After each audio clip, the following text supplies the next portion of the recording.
उड़ीसा के पुरी में स्थित जगन्नाथ मंदिर भारत के 4 पवित्र धामों में से एक है, जहां हर साल आषाढ़ माह में भव्य रथ यात्रा का आयोजन होता है। हिंदू धर्म में जगन्नाथ रथ यात्रा का बहुत अधिक महत्व है। जगन्नाथ मंदिर में भगवान जगन्नाथ विराजमान हैं, जो कि श्री हरि विष्णु के अवतार श्री कृष्ण का ही रूप माने जाते हैं। जगन्नाथ का अर्थ होता है जगत के नाथ। आषाढ़ मास की द्वितीय तिथि को ये रथ यात्रा शुरू होती है और शुक्ल पक्ष के 11वें दिन भगवान की वापसी के साथ इस यात्रा का समापन होता है। भगवान जगन्नाथ के मंदिर से जुड़ी एक पौराणिक कथा के अनुसार मध्य भारत में इंद्रद्युम्न नाम के एक राजा रहते थे। उनकी राजधानी का नाम अवंती था। वो भगवान विष्णु के बहुत बड़े भक्त थे और हमेशा भगवान विष्णु के दर्शन के लिए इच्छुक रहते थे। एक बार एक ऋषि घूमते हुए उनके महल में आ पहुंचे और राजा से बोले, राजन, उड़ीसा में भगवान विष्णु के भव्य रूप नील माधव को पूजा जाता है, लेकिन वो जगह उड़ीसा के कौन से हिस्से में है, ये आपको पता लगाना पड़ेगा। क्या आप सत्य कह रहे हैं ऋषि श्रेष्ठ? ये सुनकर तो मेरा मन भगवान विष्णु के दर्शनों को लालायित हो गया है। राजा इंद्रद्युम्न अत्यंत आनंदित हो उठे और तुरंत महल के मुख्य पुजारी के भाई विद्यापति को आदेश दिया कि वो उड़ीसा जाकर नील माधव की खोज करे। राजा के आदेश अनुसार विद्यापति ओडिशा भ्रमण करने निकल पड़े। बड़ी ही लंबी यात्रा के बाद जब विद्यापति ओडिशा पहुंचे, तब उन्हें कुछ गुप्तचरों के माध्यम से पता चलता है कि सबरों के मुखिया विश्ववासु एक गुप्त गुफा के अंदर नील माधव की पूजा करते हैं। विद्यापति विश्वासु के पास गए और बोले, महाशय, कृपा करके आप मुझे देव पूजा का स्थान दिखा दीजिए। मैं विश्वास के साथ यहाँ आया हूँ। नहीं नहीं, मैं तुम्हें उस स्थान पर नहीं ले जा सकता, मुझे माफ करो। अब मैं क्या करूं? यदि ऐसे ही वापस गया तो महाराज को क्या जवाब दूंगा? मुझे कोई और रास्ता ढूंढना होगा। विद्यापति उसी गांव में रुक गया। कुछ ही दिनों में विद्यापति को विश्ववासु की बेटी ललिता से प्यार हो गया और दोनों ने शादी भी कर ली। शादी के कुछ दिन बाद विद्यापति ने अपनी पत्नी से कहा, ललिता, सुनो, क्या तुम नील माधव की सिर्फ एक झलक दिखाने के लिए अपने पिता से कह सकती हो? तुम्हारे पिता तुम्हारी बात नहीं टालेंगे। ठीक है, पिताजी को आने दो, मैं बात कर लूंगी। ललिता अपने पिता से बात करती है। ठीक है, पर मेरी एक शर्त है। विद्यापति मेरे साथ आंखों पर पट्टी बांध कर जाएगा। विद्यापति शर्त मान लेता है, पर वो बड़ी ही चालाकी से अपने साथ कुछ सरसों के दाने ले जाता है और गुप्त गुफा तक पहुंचने के रास्ते को याद रखने के लिए रास्ते में सरसों के दाने गिराते हुए जाता है। गुप्त गुफा में पहुंचने के बाद जब विद्यापति ने नील माधव की दिव्य छवि को देखा, तब वो उन्हें देखता ही रह गया। गुप्त गुफा से लौटकर विद्यापति ने राजा इंद्रद्युम्न को सब कुछ बताया। तब राजा इंद्रद्युम्न भी अपने प्यारे भगवान के दर्शन के लिए तुरंत निकल पड़े।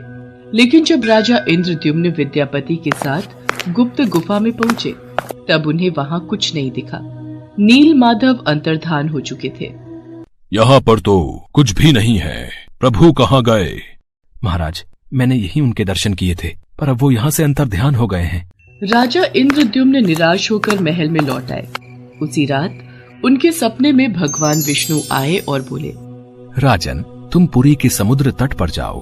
वहाँ तुम्हें एक लकड़ी का लट्ठा मिलेगा जो पानी में तैर रहा होगा। उसे लेकर आओ और उस लकड़ी से मूर्ति का निर्माण करो। राजा इंद्रद्युम्न ने इस संदेश का पालन किया और वो पुरी के समुद्र तट पर पहुंच गए और वहां उन्हें सचमुच एक लकड़ी का लट्ठा पानी में तैरता हुआ दिखाई दिया।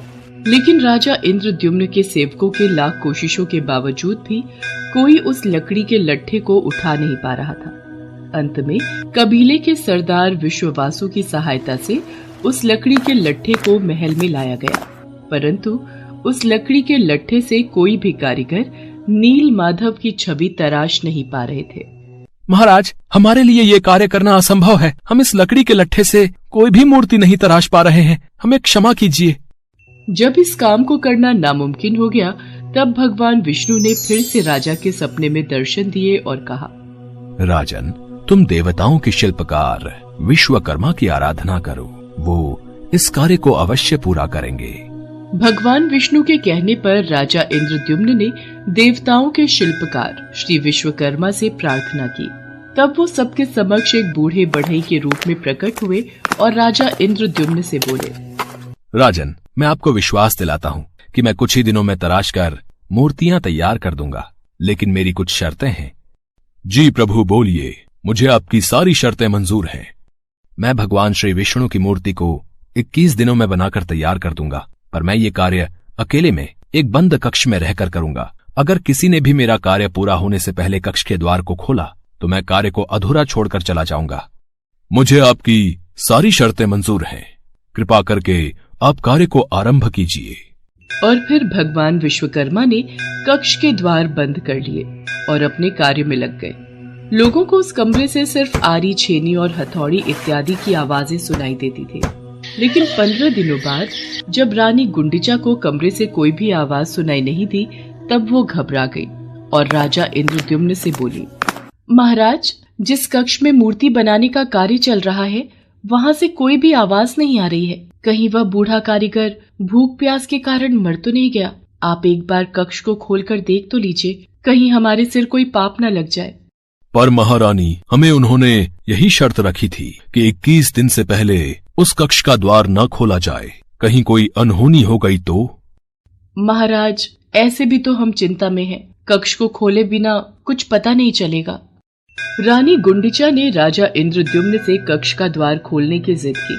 आखिर में कक्ष के द्वार को खोला गया और राजा इंद्रद्युम्न के ऐसा करते ही वो बूढ़ा कारीगर बने भगवान विश्वकर्मा गायब हो गए और अपने पीछे आधी बनी 3 मूर्ति छोड़ गए। राजा इंद्रद्युम्न को इस बात से बहुत दुख पहुंचता है कि उन्होंने विश्वकर्मा की बात को नहीं माना और शर्त के नियम तोड़ दिए।